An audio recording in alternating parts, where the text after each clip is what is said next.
I'm a mathematical physicist, and I work in the context of PAQFT. So to give you a brief slide on motivations, I work mainly on the left-hand side of the slide. So PAQFT is a rigorous construction of QFT models on global hyperbolic spacetimes, which is fully Lorentzian from the outset.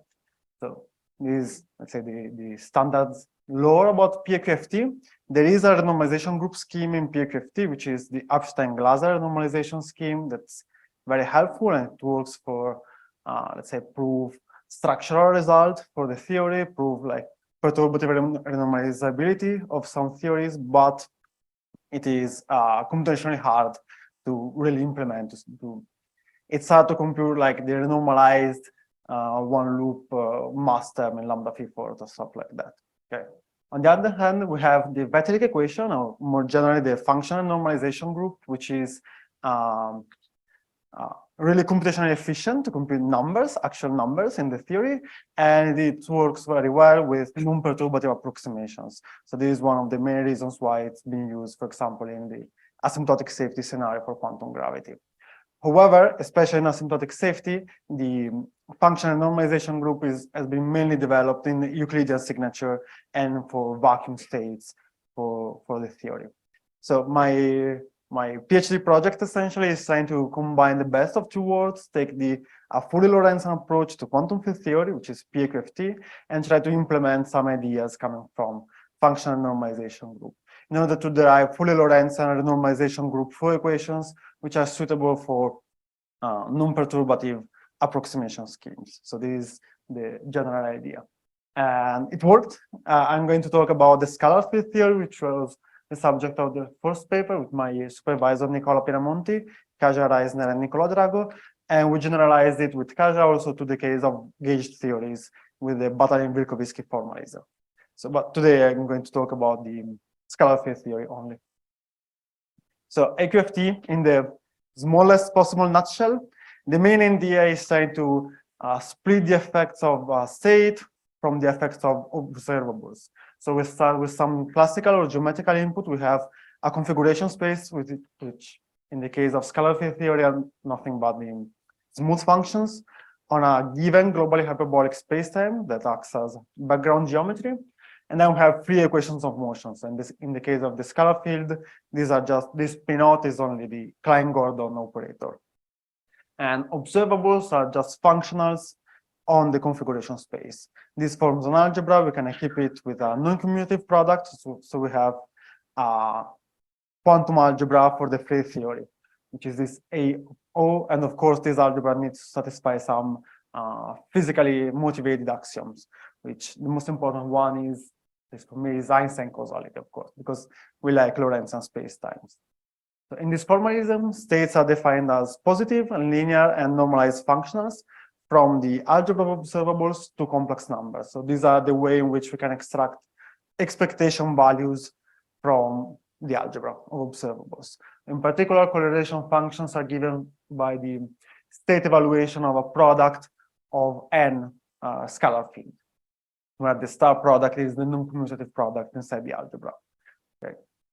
Finally, given algebra and a state, we can use the GNS theorem, and we can represent the algebra as operators acting on a Hilbert space, where, of course, the state evaluation is nothing but the usual bracket formula for the expectation value of an observable.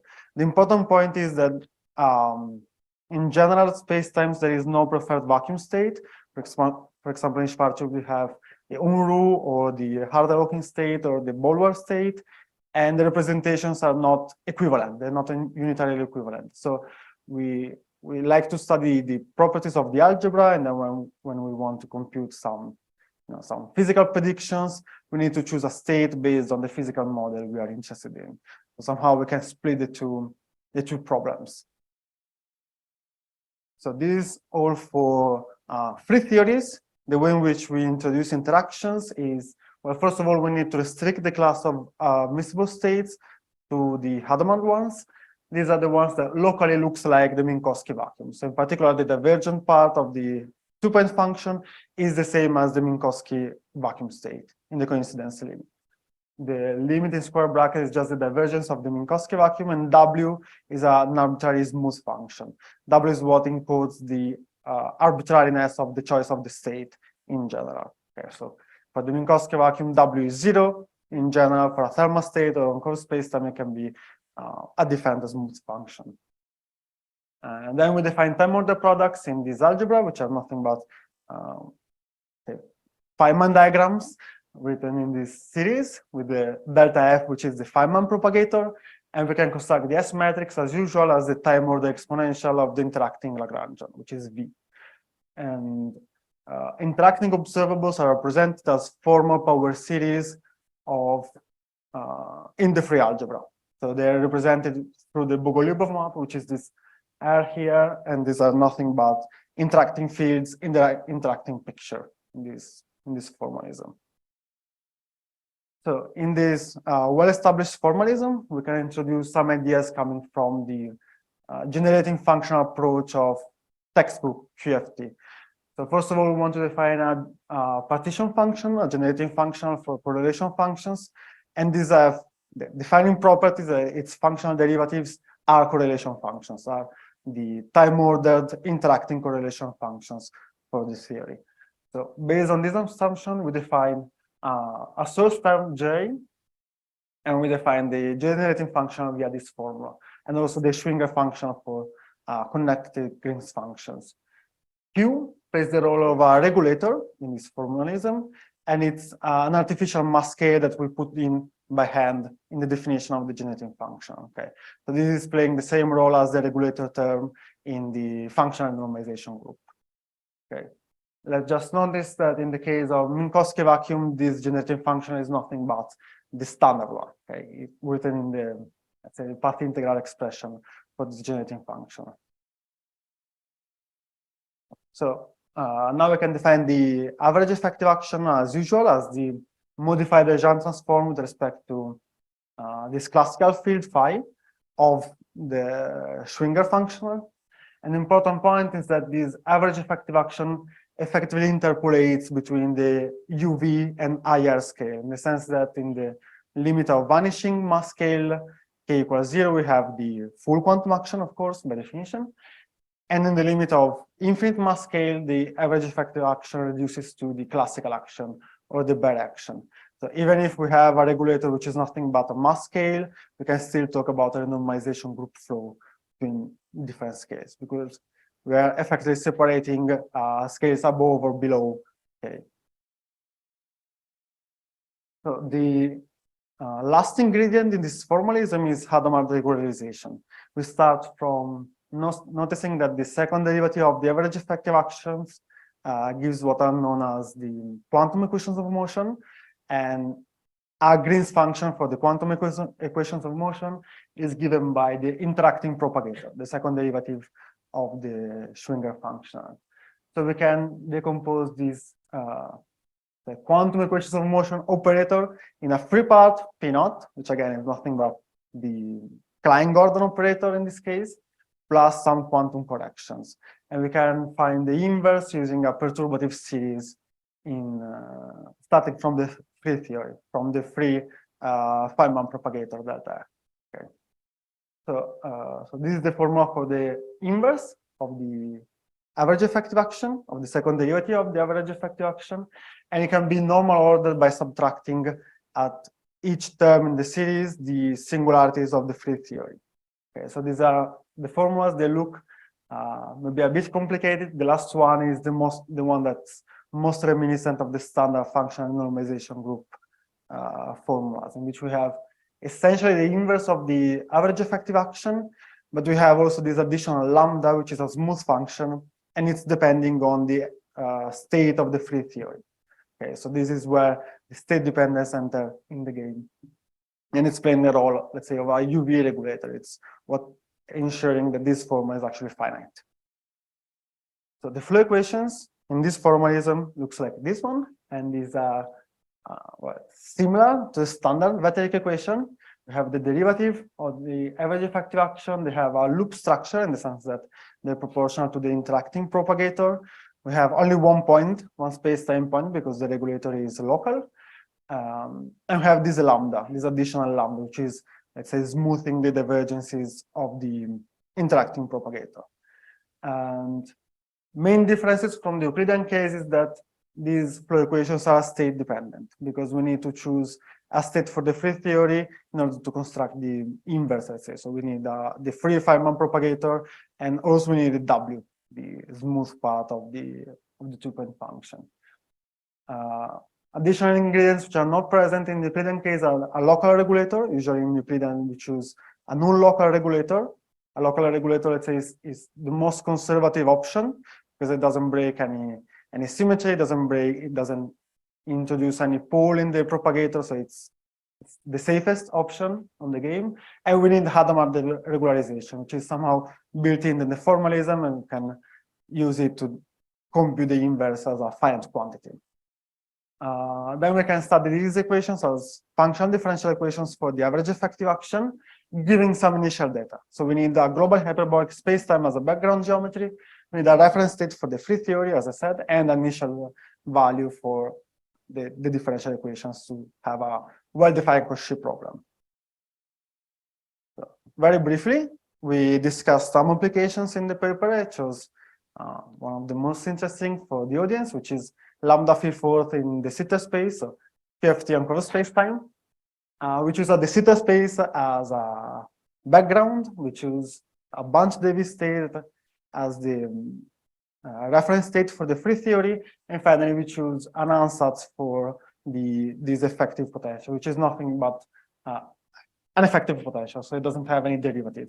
Then we can prove that this inverse, the right-hand side of the flow equation, is nothing but the expectation value of the Vic square in a Bunch-Davies state, which has a mass modified by the effective potential, and of course the regulator term.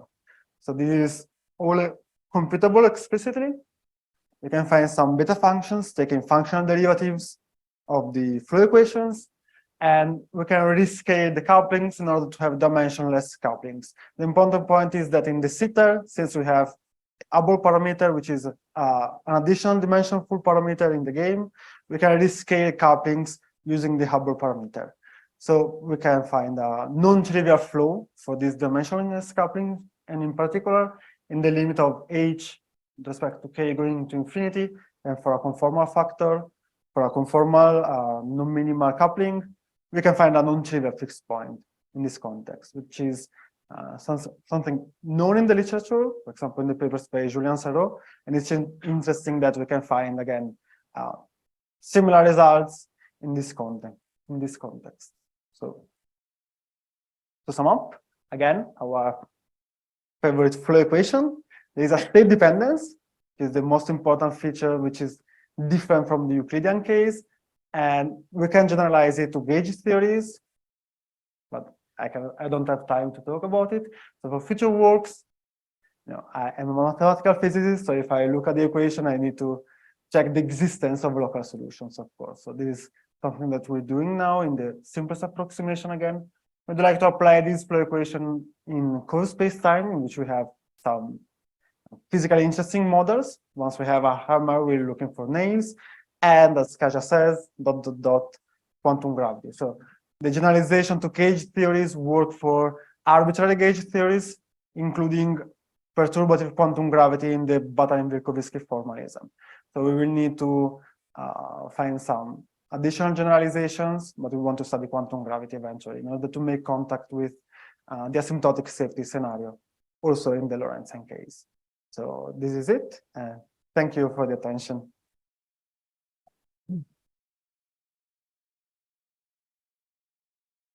Sorry? Yeah. I have a question. I forgot at the beginning. Thank you to the organizers for organizing the meeting and giving me the opportunity to talk. Thank you so much. I agree. We have time for questions. I see one there. So, oops, this is a bit louder than I anticipated. Hi, Eduardo. Here. So, thanks for your talk. So I must admit, functional renormalization is not really my area of expertise, so to say. But usually, I understand this. as this effective action at some scale k, so to say, as saying, well, I'm probing my theory at a certain scale, but with this regulator of being some kind of mass term, this is not so clear how this relates to, let's say, doing an experiment at a certain energy scale, right? So could you also replace this regulator by some kind of probe field that is probing your theory through an interaction or something? Or I don't know about the last bit. So we lose that interpretation. So this renormalization is not probing. The average effective action is not peaked in the vicinity of your scale k. So that's something that we lose using a local regulator. But we still can talk about the renormalization group flow in the sense that we have a flow from UV to the infrared. So that's what remains of Wilsonian renormalization. But maybe more precisely, we should talk about flow of theories under changes in the mass parameter. Right. Okay, thank you. We have one question over there. Hi, thank you a lot for the talk. Can you go to the previous slide, please? This one? Yes. Regarding this fixed point, that lambda is definitely not a small parameter, and I guess that beta functions are computed perturbatively, right? No, that's the advantage of this formalism. How do they look like, these betas? Do you have the equations there? I do, not on the slides. I can show Okay. you later. Okay, then maybe we can talk later. But yeah, that's the perks of this formalism is that you can allow for non-perturbative approximations. And let's say a posteriori, you can see that by the fact that the beta functions are not perturbative in the coupling constants. We'll talk later. Thank you. Okay, one last question here.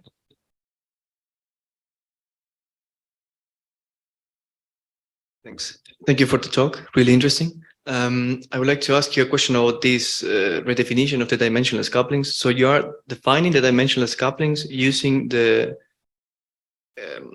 this Hubble radius, basically. So this is very non-canonical because usually people renormalizes redefines the dimensionless couplings using the scale k. So you're going to a dimensionless action by normalizing with this Hubble constant h. So you also normalize your coordinates in the same way and your operators in the same way, or do you normalize them with a k to go to the dimensionless version of the action?